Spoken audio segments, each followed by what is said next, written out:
Masama ba ang maging mayaman? Masama ba ang mag-ipon? Hindi po masama.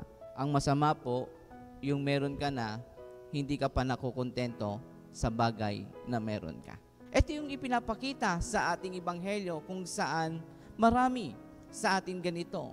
Meron na, nasa kanya na ang lahat, pero bakit pilit pa rin kinakamkam? Pilit pa rin na gusto na higitan ang yaman na meron siya. Kung minsan, mapapatanong tayo, tunay nga naman talaga, after all these years, pag ikaw ay pumanaw, saan nga ba naman mapupunta ang mga pinundar mong magagarang bahay, magagarang sasakyan, ang bank account mo? Kaya nga sinasabi, sino nga ba talaga ang tunay na hangal?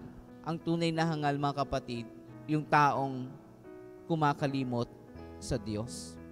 Yung akala niya sa sarili niya, hindi na siya papanaw. Yung akala niya sa sarili niya, hindi na siya babawian ng buhay. Kasi sasabihin, nasa akin na lahat eh. Ito yung ipinakita ng Ebanghelyo no?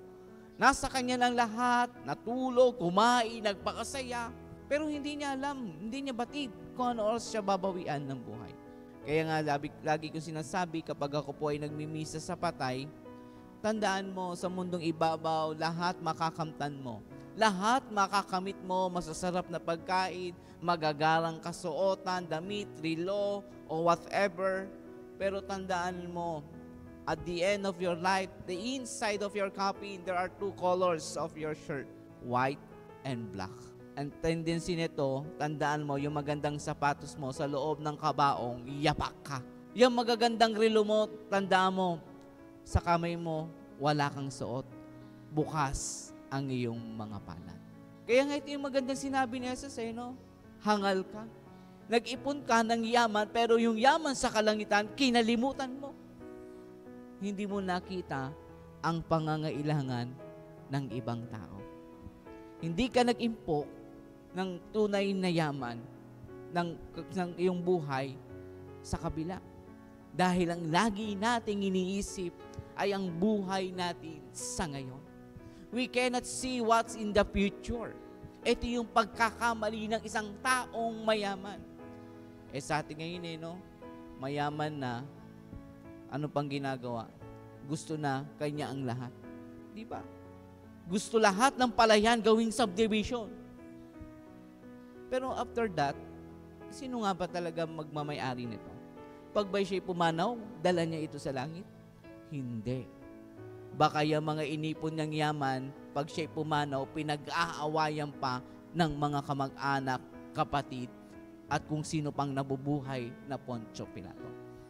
Kaya nga sabi, mas masarap pa mamuhay ng simple payak na kumakain ka sa loob ng na 3 beses sa loob ng isang araw, okay na yun.